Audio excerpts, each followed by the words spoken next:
आज मु आपण मानक सह शेयर करी बंधाकोबी आलू कषार गोटे बहुत सुंदर रेसिपी जोटा मो नुआ प्रकार रे बनैबी आउ एटा बिना पियाज रसुन रे आपको आपण माने भात रे खांतु किंबा रुटी रे खांतु जहाँ भी लगे खांतु डबल खाइबे कारण एते टेस्टी।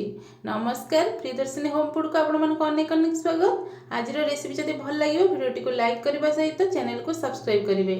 चलते रेसिपी स्टार्ट करवा। बंधाकोबी आलू कषा प्रथमे मुझे फाड़े बंधाकोबी को भल भाव धोई नहीं गोटारे धोई देती तापर मु काटी आउ देखिपे पूरा सरू सरू पीस रे लंबा लंबा भाव में काटी। आज जो रेसिपीटा आम बंधाकोबी आलू कषा करवा से आपड़ी लंबा लंबा पीस आउ सरू सरू कर काटे बहुत बढ़िया देखा सांगे भल लगी था। छड़ा मुझे नहीं जाइए दुईटी आलू जहाँ चोपा छड़े एमती बड़ बड़ पीस काटी नहीं। तो प्रथमे कड़े गरम करनवा। कड़े गरम करके अध ग्लास पानी। प्रथमे आमको बंधाकोबी और आलू को सिझेबार अच्छी तो से अध ग्लास पानी देकी अल्प टिके लुण दे दूची।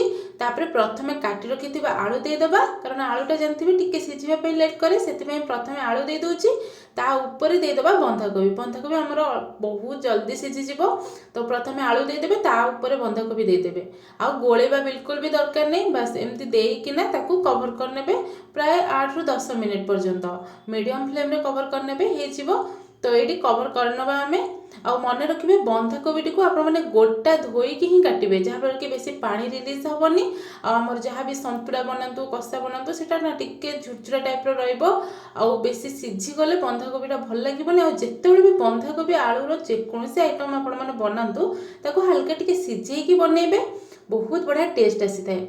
ये देखो मोर 10 मिनिट पर कवर काढ़ी नहीं आपको देखो बहुत भलसे सिझी जाइए बंधाकोबी किंतु आलू टिके सिझिबो आ पानी भी बहुत सारा रही तो आउ 5 मिनिट पर्यंत मुझे हाई फ्लेम रे कवर कर नौची। ता भितर आम गोटे बढ़िया मसलार बैटर प्रस्तुत करवा। प्रथमे गोटे चम्मच धनिया पाउडर दबा तापर गोटे चम्मच जीरा पाउडर तापर गोटे चम्मच काश्मीरी लंका पाउडर एवं अध चम्मच हल्दी पाउडर दे दूची। जेहेतु आम बिना पियाज रसुण बनवा बहुत भल स्वाद और बास्ना मुझे किसी कस्तूरी मेथी को हाथ में टिके क्रश कर नौची मगज की दे दूची। तापर ये अल्प टिके पानी देकी बैटर प्रस्तुत करनवा। जितेबाला भी आपने बिना पियाज रसुण बनाऊँ एमती मसला गुंड को आपने तेल रे डायरेक्ट न पकईकी यदि आपने पानी गोलिकी पकेबे सेटा पोड़बनी मसलाटा भल भाव में रहिबो। तो आपने एमती टिके पानी रे हल्का टिके मिसई देबे तापर आपने तरकारी किंबा भजा भजी जहाँ करुछंती सेतरे दे देबे। आ एठी देखो 5 मिनिट हो गलानी मु कवर काढ़ी नहीं। आठी आमर आलू आम टिके चेक करनबा सिझी कि नहीं। तो आलू गुड़ा मन रखिए टिके एमती क्यूब साइज रो बड़ बड़ काटिबे एतरे बहुत भल लगी थाए भल दिशि थाए मध्य। आउ ये देखो आम आलूटा परफेक्टली सिझी जाइए आग अपेक्षा पानी मर जाइए। एबे कौन करबा ना आम गोटे थाली को किंबा प्लेट को ये बंधाकोबी आलू को काढ़ी नबा।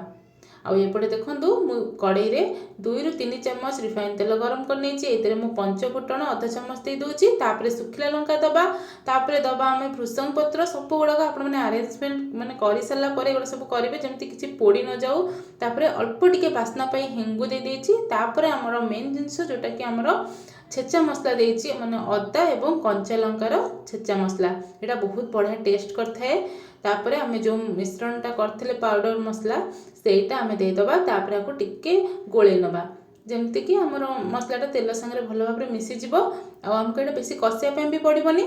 तापर मुझे दे दूची काटी रखि टमाटो ये मुझे गोटे टमाटो नहीं आपको एबे कौन करबा ना टिके भलसे मसला सांगे गोले देबा एवं सिझिबा दबा। आपको मुझे कवर कर नौची 5 मिनिट बढ़िया से सिझीज जमी। ता भितर देखो मुझे कही कि आम गोटे चामच दबा और तरकारीटा बहुत बढ़िया टेस्ट आसो माने पूरा डबल टेस्ट आसो। सेटा आमर गोटे चामच बेसन ताको आप हल्का टिके भाजी नेबे बेसी भाजवा दरकार नहीं हल्का गोटे बढ़िया बास्ना आसो निजे भाजी जब जानीपारे तो से कौन करबा ना आपको काढ़ी नेबे। बस 2 ରୁ 3 मिनिट आपण मानक टिके हल्का मीडियम फ्लेम रे भाजीबार अच्छी। एबे मसलाटा आमर सिझी गलानी मुझे गोटे चामच बेसन दे दूची। एबे आपको भल भाव में मिसई दबा।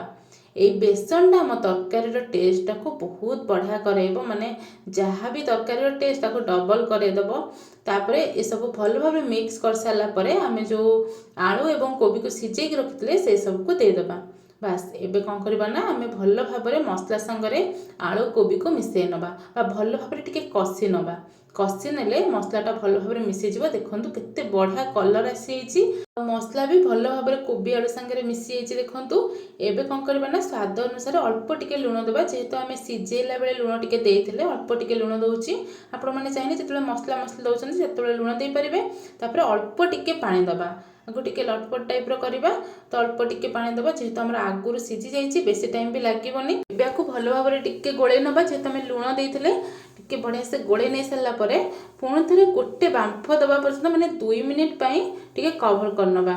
ବାସ୍ ଗୋଟେ ବାମ୍ଫ ଯେମିତି ବୁଲିଯିବ। ତ ଏଇଠି ମୁଁ କଭର୍ କରିନେଉଛି। କଭର୍ କାଢ଼ି ସାରିଲା ପରେ ଆପଣମାନଙ୍କୁ ଦେଖେଇବି। ତ ଏଇଠି ଦେଖନ୍ତୁ 2-3 ମିନିଟ୍ ହେଇଗଲାଣି। କଭର୍ କାଢ଼ି ନେଉଛି। ବଢ଼ିଆ ବାସ୍ନା ଗୋଟେ ଆସିବ ଦେଖିବେ। ଆଉ କେତେ ସୁନ୍ଦର କଲର୍ ମଧ୍ୟ ଆସିଛି। କୋବି ଆଳୁ ପୁରା ଭଲସେ ଆମର ହେଇଗଲାଣି। ଏବେ ଲାଷ୍ଟରେ ଆମେ ଦେଇଦେବା 1 ଚାମଚ ଗରମ ମସଲା। ଏବେ ବାସ୍ କିଛି ନାହିଁ, ଆପଣମାନଙ୍କୁ ଆଉ କଭର୍ କରିବାର ନାହିଁ। ଗରମ ମସଲା ଦେଇ ସାରିଲା ପରେ ଆକୁ ବାସ୍ ଟିକେ ଗୋଳେଇ ଦେବେ। ଗୋଳେଇ ଦେଲା ପରେ ଆମର ହେଇଯିବ ଗରମା ଗରମ କୋବି ଆଳୁ କଷା। ୟାକୁ ଆପଣମାନେ ଭାତରେ ଖାଆନ୍ତୁ କିମ୍ବା ରୁଟିରେ ଖାଆନ୍ତୁ, ପରଟାରେ ଖାଆନ୍ତୁ, ବହୁତ ବଢ଼ିଆ ଲାଗିବ। ଯେମିତି କୁହନ୍ତିନି କି ତରକାରୀ ଠାରୁ କଷା ଆଇଟମ୍ଟା ବେଶୀ ସ୍ୱାଦ ଲାଗେ। ତ ସେମିତି ଆପଣମାନେ ଏଇ କଷା ଆଇଟମ୍ଟା ବନେଇବେ ଆଉ ଘରେ ଖାଇବେ।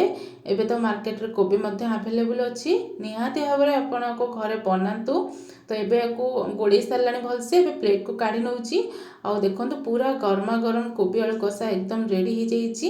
ତ ଆଶା କରୁଛି ଆଜିର ରେସିପି ଆପଣମାନଙ୍କୁ ନିହାତି ପସନ୍ଦ ଆସିଥିବ। ଯଦି ପସନ୍ଦ ଆସିଛି ମୋ ଭିଡ଼ିଓଟିକୁ ଲାଇକ୍ କରନ୍ତୁ ଏବଂ ଯଦି ଚ୍ୟାନେଲରେ ନୂଆ ଅଛନ୍ତି ଚ୍ୟାନେଲଟିକୁ ସବସ୍କ୍ରାଇବ୍ କରିନିଅନ୍ତୁ। ଆଉ ସେୟାର ମଧ୍ୟ କରନ୍ତୁ, କାରଣ ନିଜେ ବନେଇକି ଖାଇବା ସହିତ ଅନ୍ୟମାନେ ବି ବନେଇକି ଖାଇବେ। ତ ଆଜି ପାଇଁ ଏତିକି, ରହୁଛି ନମସ୍କାର। ଦେଖା ହେବ ପୁଣି ଗୋଟେ ନୂଆ ରେସିପି ସହିତ ନୂଆ ଭିଡ଼ିଓରେ।